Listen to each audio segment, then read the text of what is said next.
त्वदीयपादपङ्कजं नमामि मातु नर्मदे।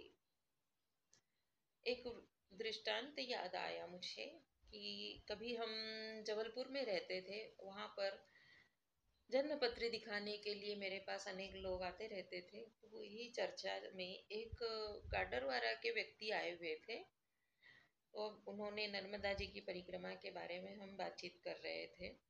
तो उन्होंने ये बताया कि हम 5 लोग नर्मदा परिक्रमा के लिए निकले थे और नर्मदा परिक्रमा के समय में किसी एक छोटे से कस्बे गांव में वो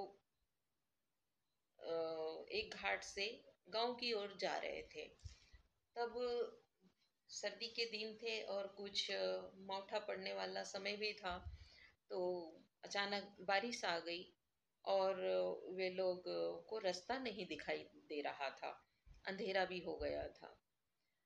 तो अब वो अंधेरे में चल रहे थे। न तो उस समय में बोले कि ना मोबाइल होते थे न कुछ होते थे और असुविधा होती थी।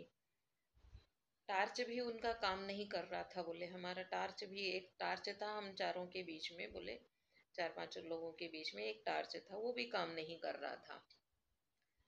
अब हम लोग जा रहे थे। अब हमें रास्ता बिल्कुल नहीं दिखाई दे रहा था कि रास्ता कहाँ है और न ही गांव के तरफ की ऐसी कोई लाइटें दिखाई दे रही थी।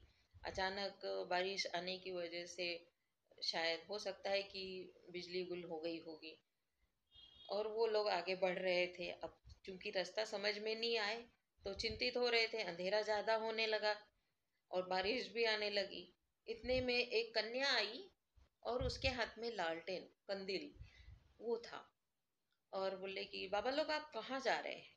बोले हमको गांव की तरफ जाना है बेटा। तुम कहाँ से? बोले यहीं मेरा पास में घर है, मैं घर जा रही हूँ। अब इतने जंगल में और अंधेरे में वो बच्ची लालटेन लेके कहाँ जा रही थी? सोचने की बात है। तभी वो लोग बोले कि अच्छा बिटिया हमें गांव की तरफ जाना है।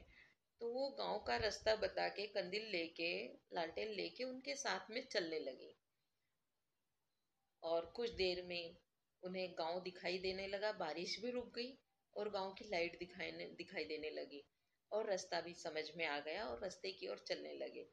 और बच्ची ने बोला कि बाबा आप लोग चले जाएंगे ना, गांव दिख रहा है और ये रोशनी सी भी दिख रही है अब तो गांव की। बोले बेटा हाँ ठीक है चले जाएंगे, लेकिन बेटा तुम कहाँ जाओगी? तुम्हारा घर तो तुम बता रही थी कि वहीं पास में जंगल में, तो बेटा तुम्हें डर नहीं लगेगा? नहीं बाबा जी मुझे कोई डर नहीं लगेगा। और बस इतना कहा और वो पीछे की ओर जाने लगी। अब इन्होंने 2 कदम ही चले होंगे और पीछे मुड़कर देखा तो न तो कोई वो लालटेन वाली बच्ची थी न कुछ। और ये लोग बड़े सोच में पड़ गए कि इतनी जल्दी 2 कदम हम लोग चले नहीं और जैसे ही पीछे मुड़ के देखा तो बच्ची गायब।